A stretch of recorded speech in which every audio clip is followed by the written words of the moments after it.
Hello and welcome to Ad Age's Custom Webcast, sponsored by iSpot.tv. The topic of today's webcast is Behind the Big Game, Super Bowl 58, Ad Performance Unveiled. I'm John Dioso, editor of Ad Age Studio 30. Now, before we begin, we just have a few items to review. We'll hear from today's presenters, and then we'll open the floor to your questions. To participate in the Q&A portion of the webcast, all you have to do is type your question into the Ask a Question text area, and then click the Send button. You may submit the questions at any time during the webcast, and we'll address as many as time permits after our presenters' prepared remarks. Now let's get started. Very pleased to introduce Sean Muller, the founder and CEO of iSpot.tv, Peter Daboll, Chief of Insights at iSpot TV, and Maria Rondon, the Director of Brand Insights Cookies at Mondelēz International. Sean, are you there? All right. Well, thank you, John, and welcome, everybody. Thanks for joining us today for the Super Bowl post-game show presented by iSpot, where we're not going to be breaking down the plays of the game, but we are going to be breaking down the advertising and the audiences. And I'm excited to be joined by Peter and Maria here. We've got a lot of great content to cover on the game. Before we get started, I want to talk about just generally iSpot's approach to measurement as we get into the content here. At iSpot, we use big data and AI to measure creative, audiences, and outcomes. And I'm really excited about these three notions. We're going to cover all three today. What's great about the Super Bowl is it really puts all these things sort of on steroids, right? The creative quality, the size of the audience, and the outcomes that all of the brands are looking to deliver. So we're going to spend probably the bulk of the time talking about creative, because obviously it's the Super Bowl, and there's a lot of great creatives. You're going to hear from Peter Daboll, our Chief of Insight. And super excited that Maria Rondon is here from Mondelēz's cookie division from Oreo. And I actually have an Oreo right here, and we're gonna twist on Oreo's own creative and find out how they went through the decision-making process and what was important in the production of that creative. We're obviously going to talk about. We're also going to cover the audiences for the game, which was a record viewership. And we will also touch on outcomes at the end. So with that, let's jump right in. So like I said, we're not going to break down the game itself, any missed extra points or any other sort of mishaps in the game, but we do want to hone in on the advertising. So during the game, we saw a total of 65 advertisers. We had a total of 68 brand ads and a total ad count of 81 when you include Paramount's and CBS's and show promos. And I thought it was interesting that there was 56 minutes of ad time in the game. So think about it, almost nearly an hour of ad time for all of us to enjoy. So that's the advertising at a glance, but we're going to dive a lot deeper into the creatives, and we have a lot of great insights here from around the game. So with that, I wanted to start by covering audiences for the game. Some of you may have seen that iSpot released its numbers yesterday in the morning, well ahead of anybody else. For the game, and it was a big number. It was a big number indeed. iSpot measured an average minute audience of 126.6 million viewers, P2 plus viewers throughout the game. That includes linear, streaming, and out of home, and it includes all the various properties from CBS to Univision, Nickelodeon, and Paramount Plus, and as well as other digital streaming outlets. So this was record viewership, most watched broadcast of all times, and up 10.9% year over year. On the next slide here, everybody can see how that breaks down across the key properties. So 85 million average minute audience on CBS directly, another 11 million on Paramount Plus and other digital properties, 2.9 million on Univision and 1.6 on Nickelodeon, as well as the out-of-home portion, which sits on top of that, which came in at 25.9 million out-of-home viewers. You can look at the minute-by-minute out-of-home viewership pattern here. It's kind of interesting to look at. I think we'll notice a similar pattern in the in-home viewing, but just not as exaggerated, where you see a lot of the audience paying a lot of attention to the game in the first half, spiking during the halftime show, and then interest sort of drops off throughout the second half. But what I want to really look at is the really second by second audience throughout the Super Bowl, which is focused on the in-home viewership here, as you can see. So first of all, it was very much a treat, right, to have an overtime game. It was only the second time that Super Bowl had ever gone into overtime, the first one being in 2017. So I think probably CBS was the real winner here with the game going into overtime. It seemed that maybe CBS was more ready for it than maybe the 49ers were. But I really love this second by second plot that you see here, because there's some really interesting trends in it. So first of all, again, you could see viewership very, very strong right out of the gate and all through the first half. You can also see viewership peaking at the Usher halftime show, which is not atypical. That is actually fairly normal viewing pattern. But one thing that is interesting in here, you can notice that the viewership of Nickelodeon actually spiked during the halftime show, and maybe it was because of SpongeBob, or I'm not sure why, but there was definitely some additional viewership on Nickelodeon. And then you can see, and by the way, this is P2 plus viewership, just to be clear.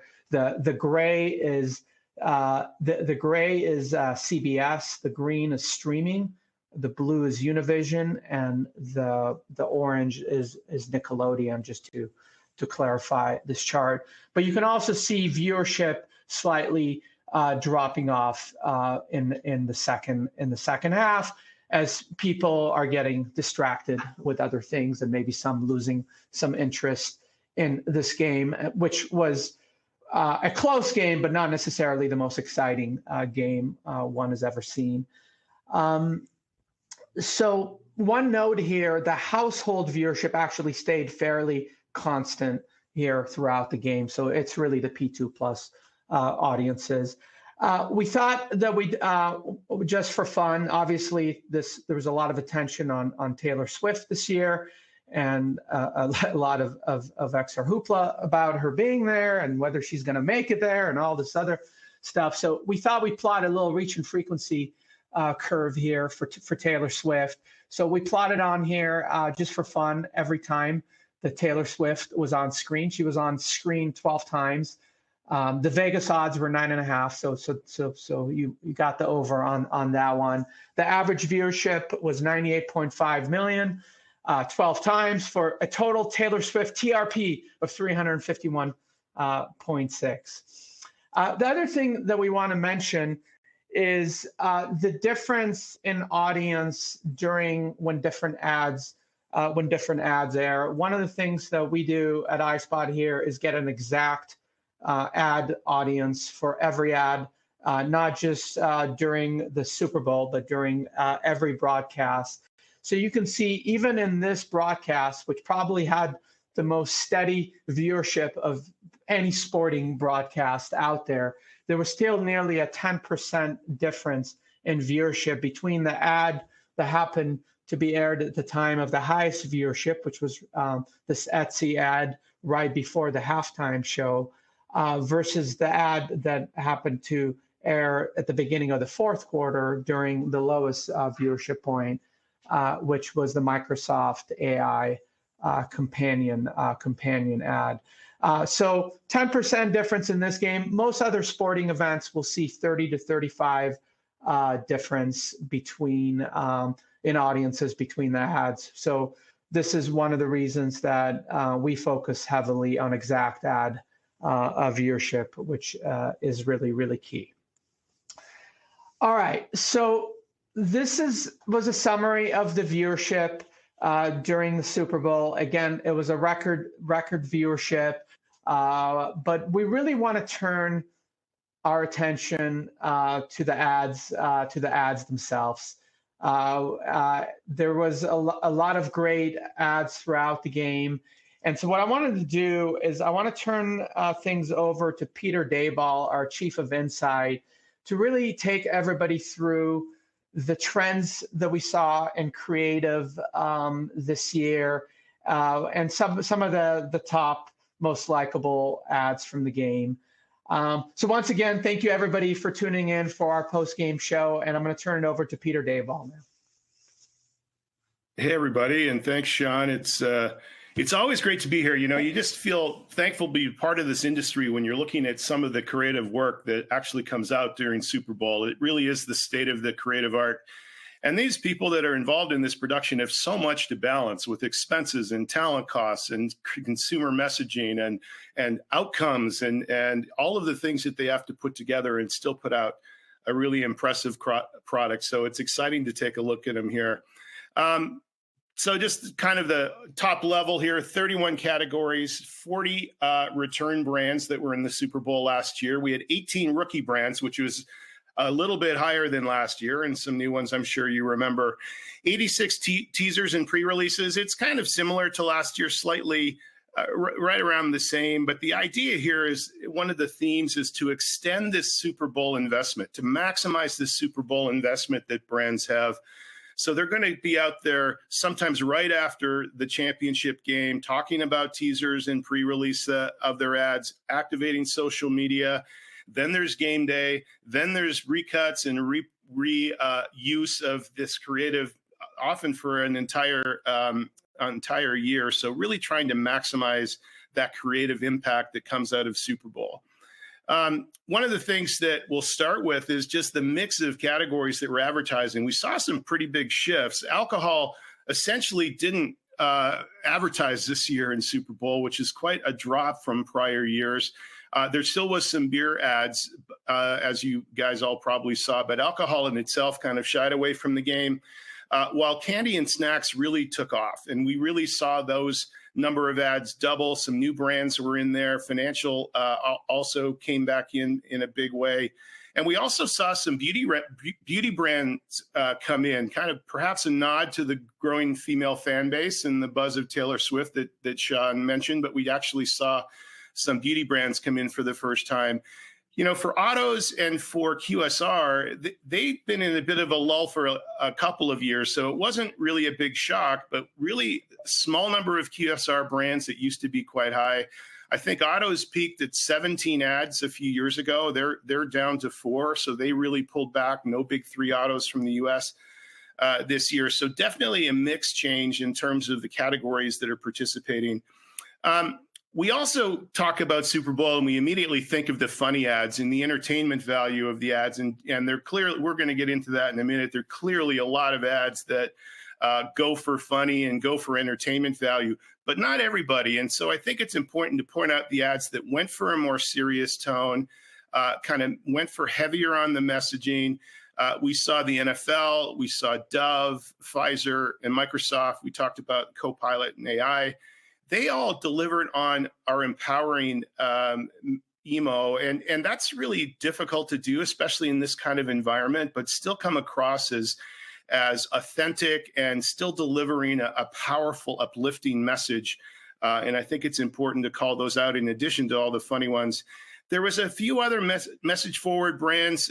He Gets Us, anti-hate bullying ads. There was one political ad for Kennedy. And while these are well-intended and trying to get a positive, uplifting message, they almost always result in a polarizing backlash of some kind in this kind of politically charged world.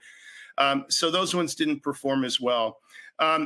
Also, we saw a couple brands that really focus on the product. Again, not going for humor, but Google's Pixel on their AI-guided frame, which was the ability to take clear pictures for visually handicapped people. And Microsoft's, as I mentioned, Copilot. This is the first AI ad that was targeted to consumers. All the other AI ads that have been released, like IBM Watson or something, have been targeted to businesses. And so it was a really tricky positioning to make sure to navigate the perceptions of AI and still come across with that uplifting message. And of course, the music. It's sometimes overlooked in Super Bowl. Music plays a huge role in attention and in just overall feeling about the ad. Pfizer, Lindt, Microsoft, Volkswagen, nerds. Pfizer had Queen. I mean, who doesn't like Queen blasting, in the middle of the Super Bowl? Microsoft, Lindt, I think, had Sinatra or Bublé. I couldn't tell them apart. Volkswagen had an old Neil Diamond song that kind of went retro to the Beatle ad that they put out. So that's a key part of it. It's important to point that out. Incidentally, fun fact that Nerds and T-Mobile, I think for the first time, actually had the same music. And T-Mobile actually had different lyrics, but they were able to, just still have that same kind of flash dance feeling in that ad. Okay, we could spend the whole time here talking about celebrities if we really wanted to here. I think obviously it's a key trend that's been going on for years. 65% of ads featured at least one, 41% featured multiple. And so why celebrities? What's the big deal? Well, first of all, it's familiarity. And we looked at we have some research that showed if you see a celebrity or a brand mentioned in the first 5 seconds of an ad, you're much higher engagement level throughout the ad and much more likely to actually complete the ad. So they're kind of just trying to get that quick engagement, save a few seconds of introduction, and at $200,000 plus per second, seconds really count. You want to make sure it's delivering against your brand connection there. Also on the multiples, we've been seeing this as a trend too. Again, this notion of extending to the broadest reach possible and the ability to connect with a broader range of viewers. You see some of these ads that will have a key celebrity, but then we'll add a celebrity for a particularly different, completely different demo. So you have Christopher Walken, we'll talk about that, but it had Ashley Park in it and had Usher in it, just trying to stretch that demo profile for those ads. But they're not always without risk. And that's, I think, something we should talk about, too, is there is a slight downtrend in overall likability. I think it's just in general, society is a little more polarizing. It's very difficult to produce an ad everybody likes. In fact, even talking around the office, you ask people what ads they like. I think everybody had a different answer. And there's always haters, too. So every single ad has some negative. And when you're dealing with celebrities, particularly ones that can be very polarizing, this can have a negative effect if you're cutting off 40% of your audience or even higher for certain celebrities that just don't have that broad appeal. And we definitely see that as a risk for some of the celebrity choices. All right, so let's talk about the most likable Super Bowl ads. The first one in our list, which is up on Ad Age, and the whole list is available there. But just number one is BMW ad with Talking Like Walken. This ad, again, continuing the theme of broad appeal, it appealed to almost every demo. So, male, female, older, younger, wealthy, not wealthy. Everybody kind of responded to this ad and got involved in the storyline. Some great characters with them there.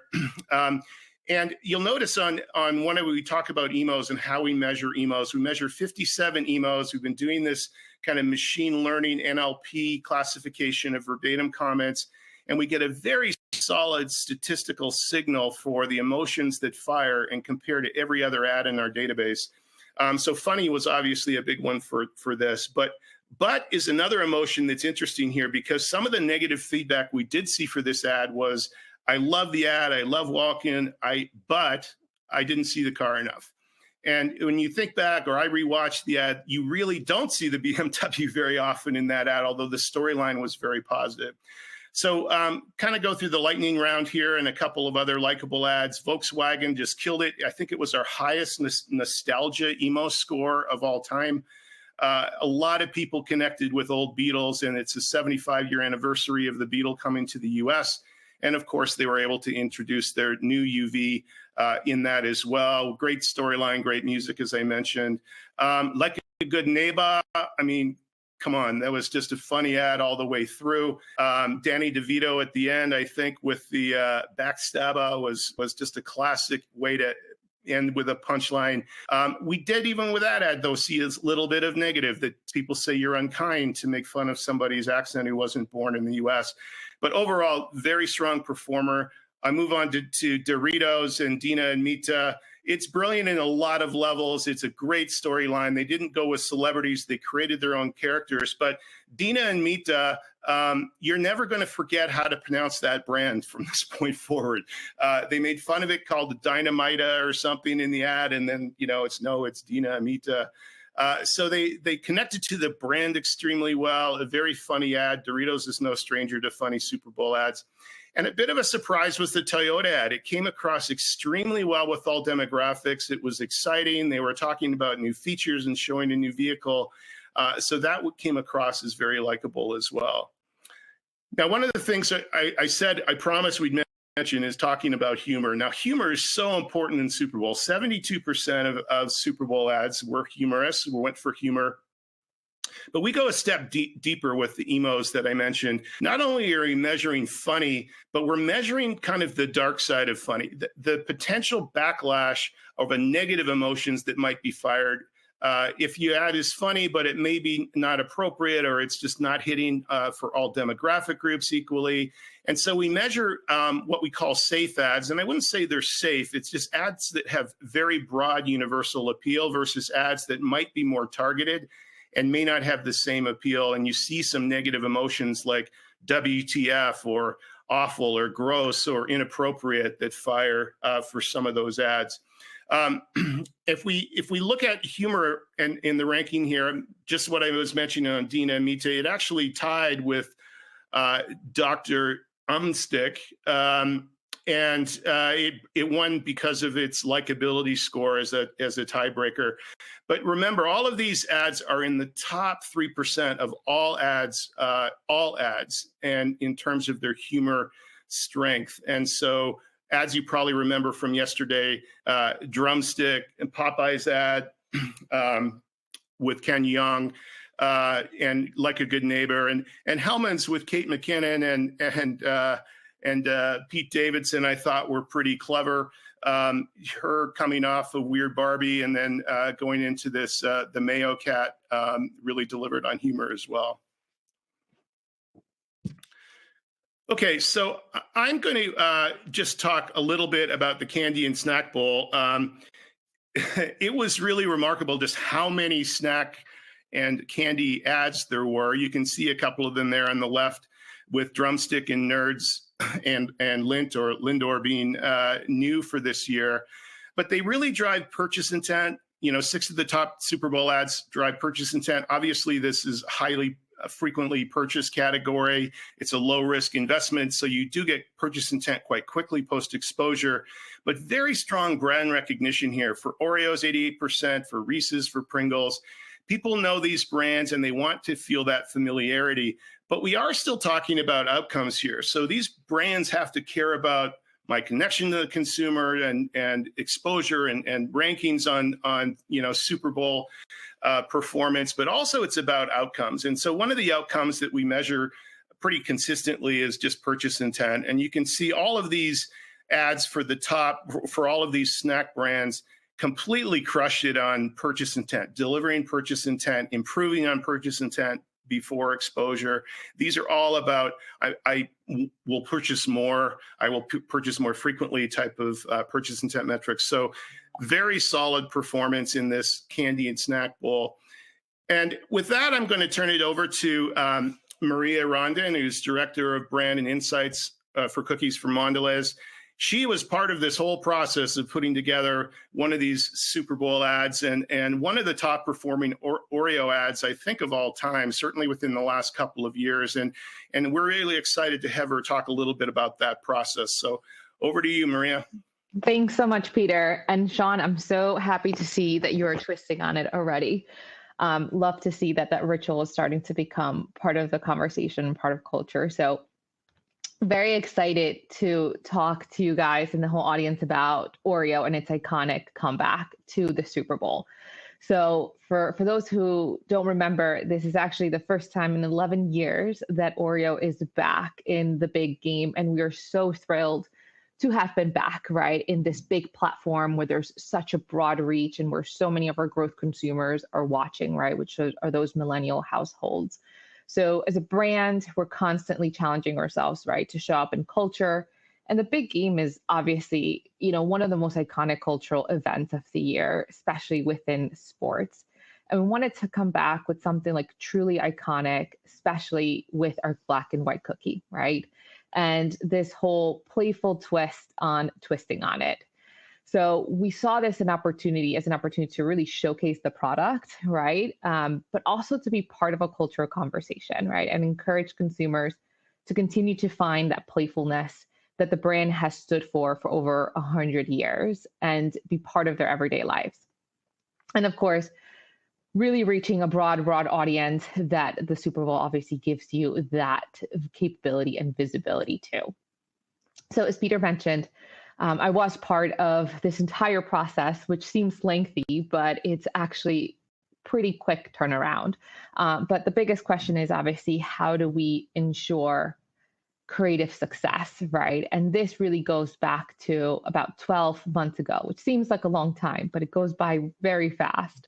But the process really kicked off about 12 months ago. We worked very closely with our agency, TMA, which is the Martin Agency, and landed on this creative territory, which is actually rooted in a true and deep consumer behavior insight, which is the fact that consumers are always twisting an Oreo, licking it and dunking it. But we wanted to take that twist a little bit further, right? We wanted to see if we can create this ritual about twisting an Oreo to kind of deciding on a decision, right? Almost like a coin flip. So cream on the left is one choice, cream on the right is in the other. And when we see the commercial, you'll see how, twisting on it has been apparently part of fate for many years. So the commercial features a series of short vignettes that show this twist of an Oreo cookie to determine fate, right? And one of our vignettes, as you'll see, it actually features pop culture icon and longtime Oreo fan, Kris Jenner. The brand has authentically shown up in their shows over the years, and she's twisting on the fateful decision to sign up her family for this very famous reality show.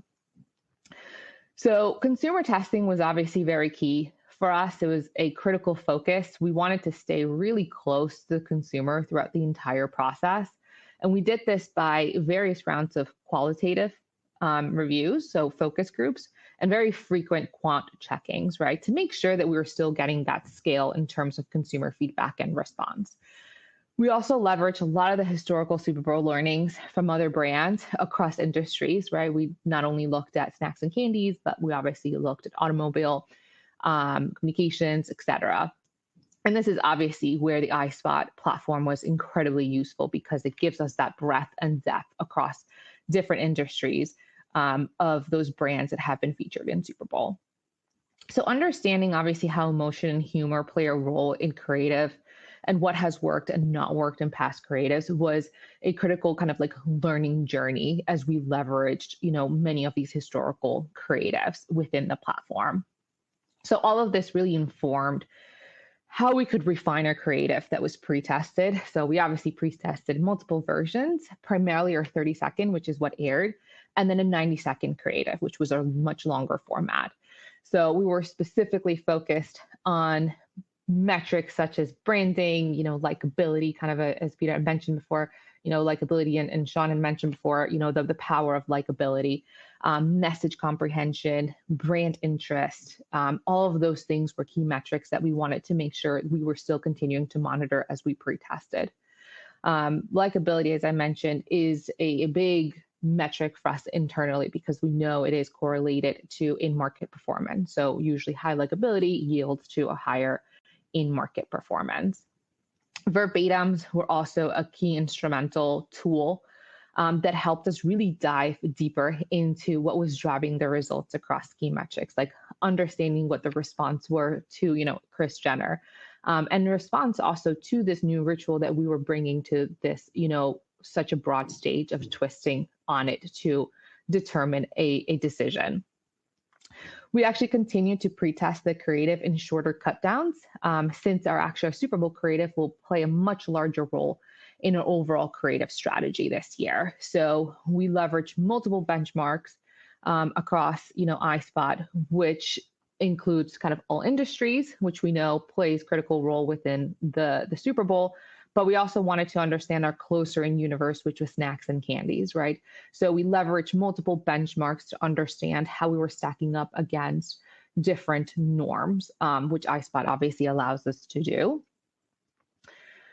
We're obviously constantly monitoring, teasers, which there were quite a few this year that were pre-released before the Super Bowl.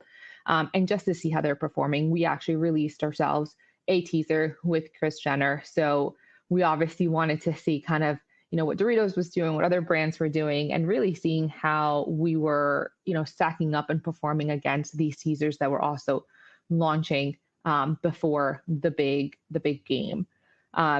Ultimately, we're seeing kind of the top performers and benchmarking ourselves versus these top performers from previous Super Bowl ads. And of course, the learning never stops, right? It's constantly learning and keeping a very close ear, right, on social listening, right? So getting those insights live as we track not only our pre-release of our teaser, but of course, the big 30-second one that was revealed during the Super Bowl. So constantly, monitoring, constantly diving into the iSpot database to understand, which brands have released their commercials and their ads, and seeing, how we stack up against other competitors. And of course, I would be remiss to not show the 30-second commercial that was aired during the Super Bowl creative. So if we could play that video next, featuring Twist on It with Kris Jenner, that would be great.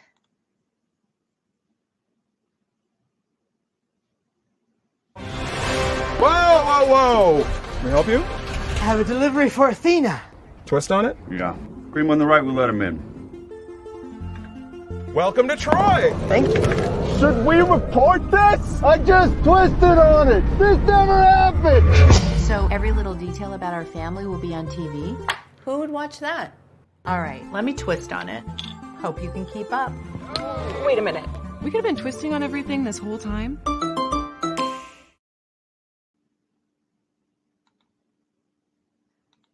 Thank you. So hopefully you guys enjoyed our 30-second creative, which obviously shows Oreo being part of critical decisions in the past, starting with Troy and kind of how that played out. I think we all know how that played out, but Oreo was obviously a big part of that decision that was made. But bringing it further, obviously ensuring creative success is a critical part of my role and the bigger team. But we also have clear tools and metrics that we leverage with obviously the help of the iSpot database and their metrics to understand, is our creative strong, right? So this is internally what we call the voltage score. The voltage score is a range of scores between red, which is, damaging, which you wouldn't want to obviously launch any creative that's in there, to obviously being iconic, right? So we obviously always kind of shoot for that green, which really gives you a sense of a strong creative. So there's 3 basic measures that we really focus on that ladder up to voltage, and we leverage, iSpot's metrics like likability. So there's impact, engagement, and distinctiveness. So impact, the critical one here is likability, which I've mentioned before, is a measure that we generally really focus on for our creative.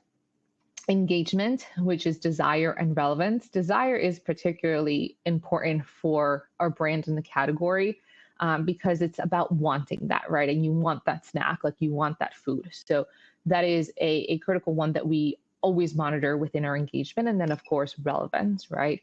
Is this message relevant to you? And this one was obviously also an important one for us because we wanted to make sure that this playful ritual was also relevant, right? To the audience and to consumers. And then last but not least, obviously branding, brand recognition, that distinctiveness of it, leveraging our distinctive assets throughout the entire creative was also a key part of how we look at this voltage score, right? So as you can see, we did pre-test the 90-second one and the 30-second spot, both tested in the green. The 30-second spot was actually breakthrough. So you can see for impact, engagement, distinctiveness, all very high scores. So we felt really good, right, about this creative and how it was going to perform within the big game. So after seeing these results, we wanted to kind of press go as we felt that both performed quite well. The 90-second one especially helpful because it was going to really help us understand, which were the vignettes that had the strongest engagement, right? And we'll take a look at that when we look at the trace, which is obviously another tool that helps us kind of further diagnose the success of our creative. So when we look at specifically the trace, it's very helpful, right, to see kind of where the dips and spikes are.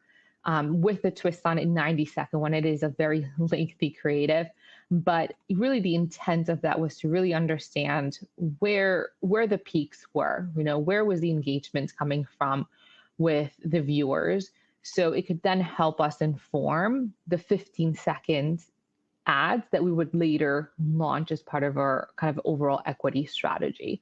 So for example, we saw a huge spike when it came to Troy. It was a super playful kind of vignette, great focus on the product and kind of that twisting on it with a very clear result, right? Kind of everyone is familiar with the Troy story. So really the 90-second one the trace was especially helpful because it really helped us understand, okay, what are the vignettes that we want to really focus on moving forward to be part kind of our new twist on it, equity campaign.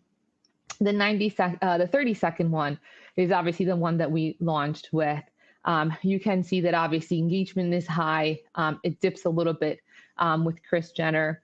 As we mentioned before, kind of that is sometimes just the name of the game when you have celebrities.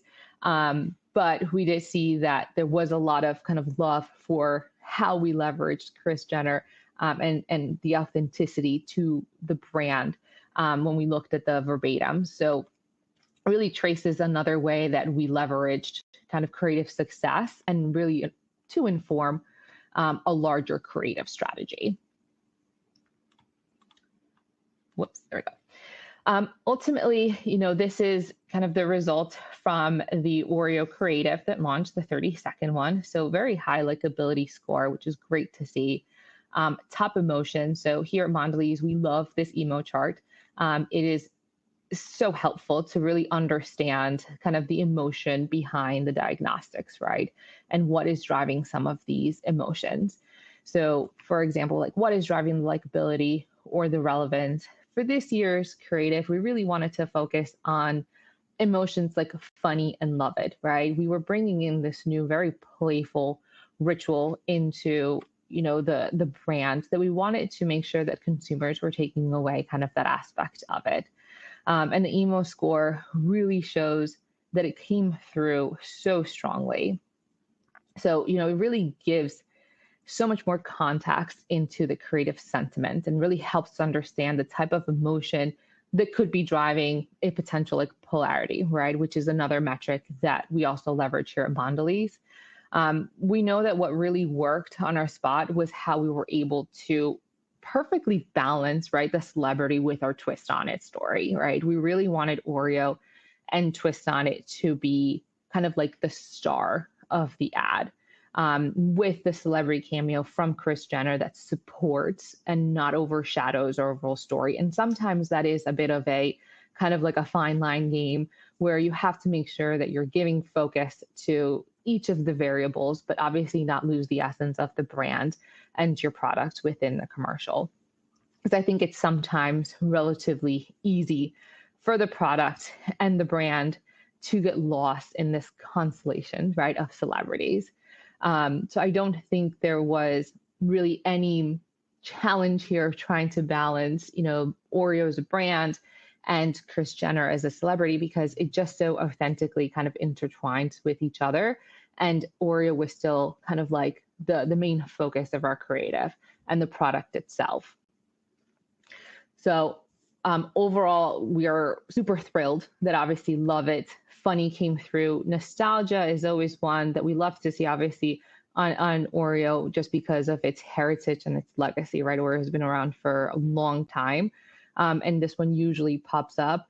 But, the funny one and Love It, I think, is a critical one that really attests to kind of the success of this creative. And ultimately, Super Bowl success, right? Number 20 most likable ad. Number 11 in the 30-second category. Number 15 in brand recognition, and obviously number 1 in Love It. So these are all metrics that, we're celebrating as a brand. We love to see that we are kind of the number 1 Love It emo ad, because it is one of the main sentiments that we wanted to see come through with this creative. But also especially seeing, we are in the top 20 in the most likable ads. And we know how important likability is within this category, especially with snacks and candies. So all of this really goes to kind of the power and the success of this creative. And we obviously want to push it a step further and see, strong in-market performance, right, with share gains and bringing new households into the brand. So it's great to see that we have already topped the top 20 ads, Super Bowl ads, with very high likability, but obviously continuing to push to see that in-market performance that we generally love to see, especially, with the hopes of potentially coming back next year with another great iconic creative. So I will now kick it over to Sean with some outcomes, and then hopefully answer a few questions during our Q&A. Awesome. Thank you so much, Maria. This was amazing. Thank you for taking everybody through the year-long journey of creating this masterpiece, and hopefully an iconic new slogan and twist on it that hopefully everybody will start talking about and doing, but super fascinating. So we talk a lot about creative and audience here at iSpot and with a lot of our partners and clients.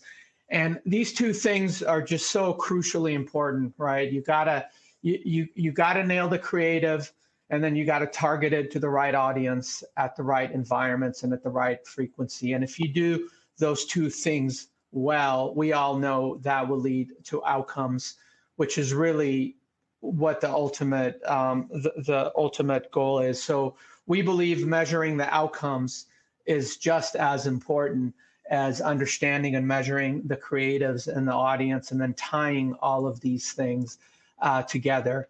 So to that end, we didn't want to leave outcomes off the table, right? We obviously creative takes center stage here at Super Bowl, and we all know the audience is massive and the biggest. But what about outcomes for these hefty Super Bowl investments? So at iSpot, we think about outcomes at different layers, but ultimately sales is the ultimate outcome that we like to see, that we like our clients to see.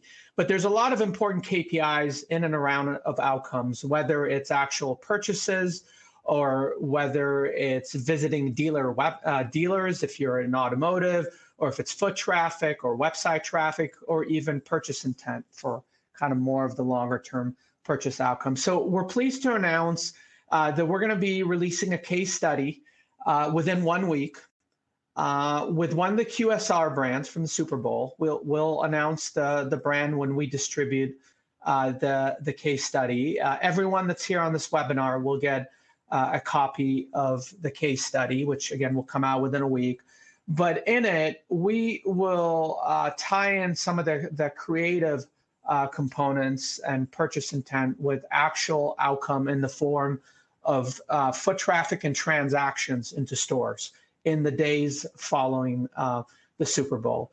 So look for that over the next week. Again, if you're on this webinar, you will automatically get a copy of it. So again, creative, audience, and outcomes to us, that is the name of the game. And again, the Super Bowl just shines a big spotlight on it. But these are notions that are important, not just in the Super Bowl, but every single day. The other thing that we want to mention is we have a final Super Bowl report that we release that will cover every single creative from the Super Bowl. It will take a lot of the trends that we covered here today and go even deeper on them. So there will be both audience and creative trends.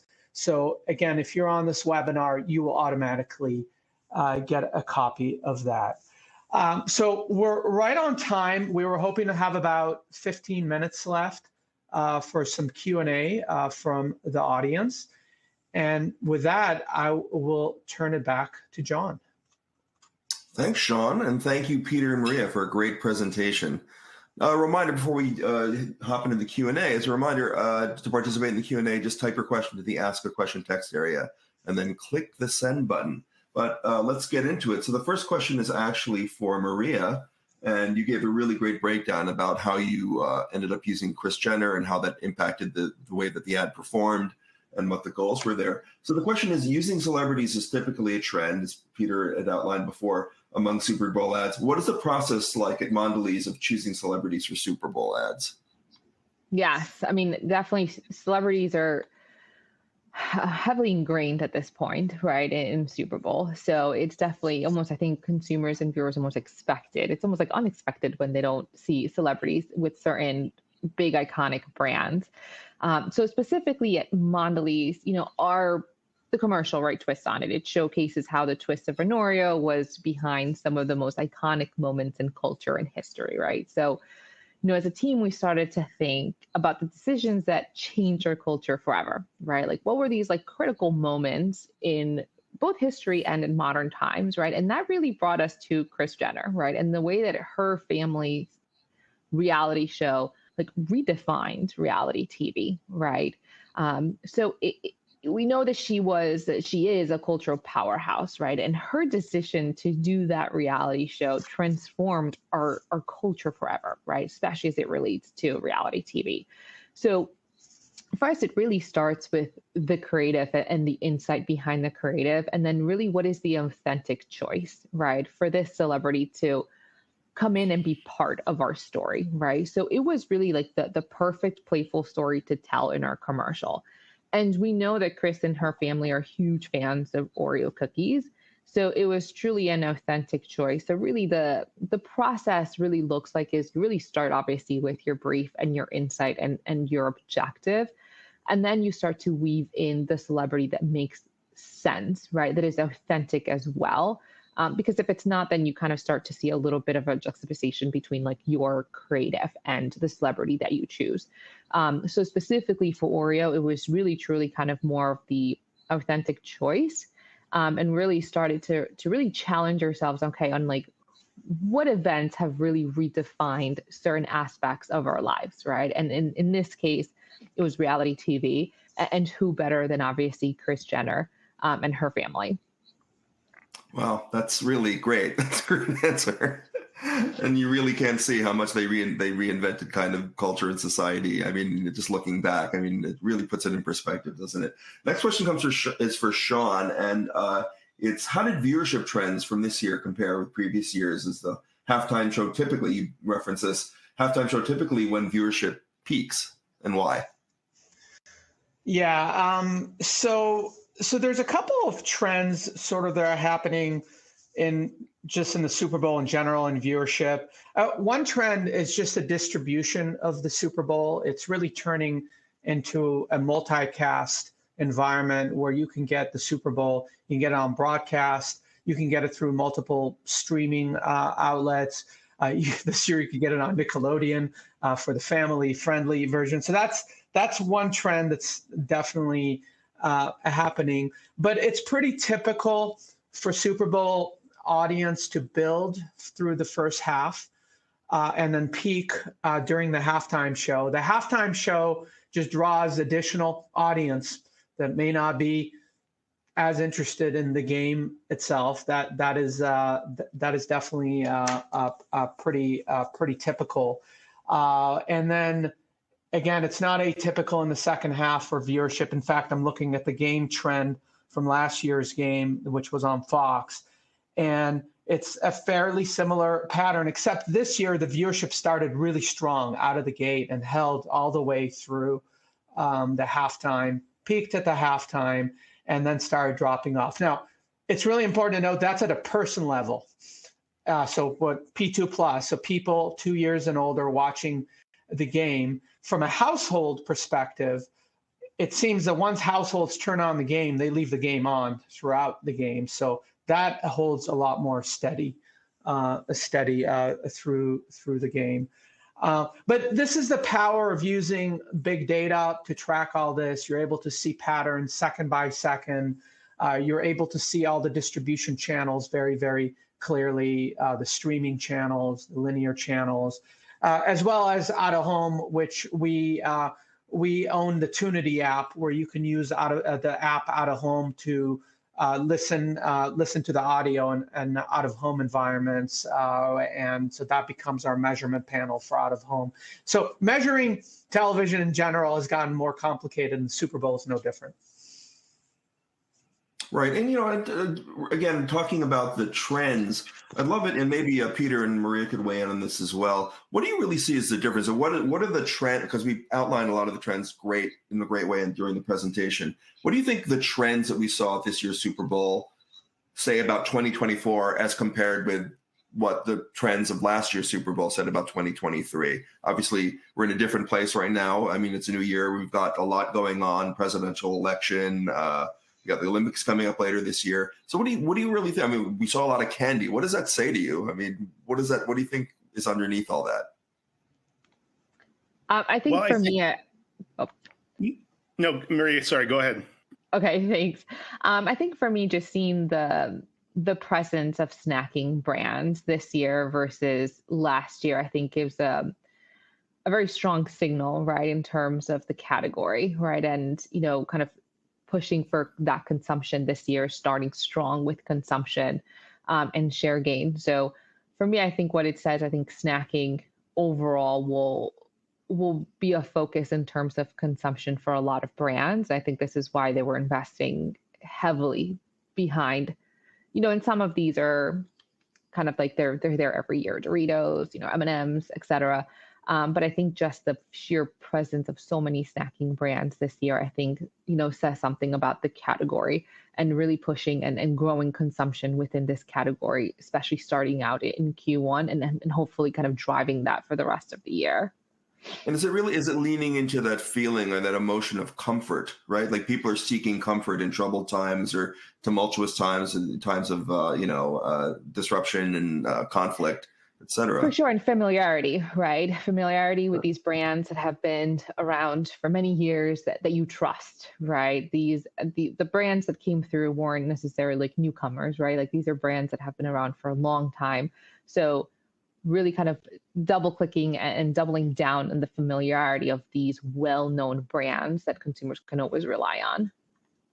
Peter, the next question is for you, and you can kind of tack it onto your comment on the previous question, which the question is, can you talk about some of the differences in performance between more serious ads and the ones that use humor? Because we focus a lot on the humor. We kind of commented on some of the serious ads that, are just by definition polarizing in their way. So can you kind of, put it put it all in perspective? Yeah, sure. And, I agree with Maria's comments there, certainly about snacking and people staying at home. There's a lot of pressure on QSR and eating out, and people are just kind of bonding around the family and familiarity. I think the difference between serious and funny really comes down to the creative brief and what are you trying to do. I think the key to both is doing it in an authentic way. I think Maria said authentic a few times, and it's exactly why that ad was successful. You can't force these relationships with celebrities. I do have to ask Maria, if you did twist on it when you finally signed the deal with Kris Jenner, though. But it has to be natural. It has to be, the script has to be good. It has to be all these things coming together. But if, I look at the Microsoft ad and it probably wasn't a favorite ad for a lot of people, but to introduce an AI tool for consumers for the first time ever comes with a lot of risk, and not to have negative blowback with that and have it be empowering and uplifting changes the attitudes towards AI. That is no easy task. And you could not do that ad with humor. If you come out with a funny ad about AI, people are going to never use your product because it's not authentic or credible. So it really comes down to the brief and what you're trying to accomplish. There's definitely, it's not just funny for the sake of a joke, right? It's something else. You're trying to build brand connection, familiarity. You're trying to become, Maria's team is involved in a cultural phenomenon. I go back to Doritos, trying to rename brand recall, get the brand right so people, aren't confused about the brand. So it has to be humor plus. And then all of this comes down to measuring the outcomes. And is it successful in market? And did we achieve those kind of performance goals? No CMO, no marketing team isn't accountable these days. And so you still have to deliver that in market performance to be able to see it's successful. So it really just, I guess, starts with that brief and then just making sure you've got the best ad, test it along the way and see if it works with the outcomes. All right. The next question is for Sean. How is your viewership measurement methodology for the Super Bowl different? And what is the role of big data and what is the role of panels? Well, it's not different than how we measure any program. We measure the Super Bowl just like we measure every other ad and every other program every day of the year across every channel. But it is different than the traditional measurement in its use of big data. So we use a massive footprint of smart TVs and set-top boxes to accurately measure the number of households that are tuned in second by second for every program and every ad. We're able to verify ad play on the screen, and we're able to do this across linear and streaming in a consistent manner. Now, we do also use a panel, but the panel is more about who in the household and how many in the household are watching and engaging. But the big data has becoming really, really critical as this world is getting fragmented and as we're trying to move to an ad-first measurement as we move into the streaming world, where just measuring the programs is not enough. All right. And the next question is for Maria.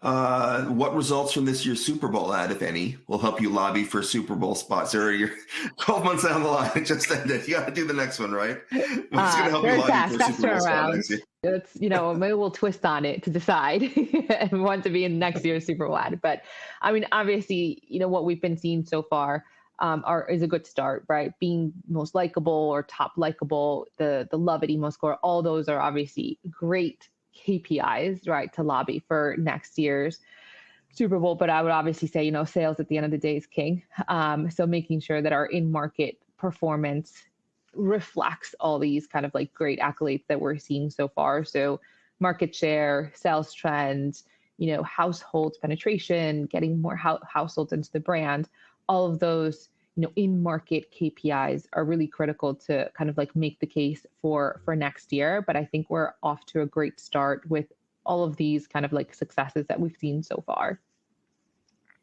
All right. Well, I can't think of a better place to end it. I'm looking forward to seeing what Oreo does and Mondelēz does with the rest of their campaign.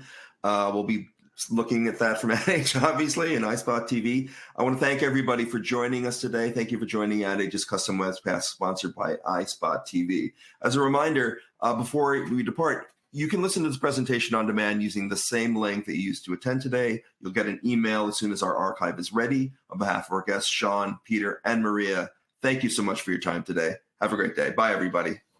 Thank you, everybody. Thank you. Bye.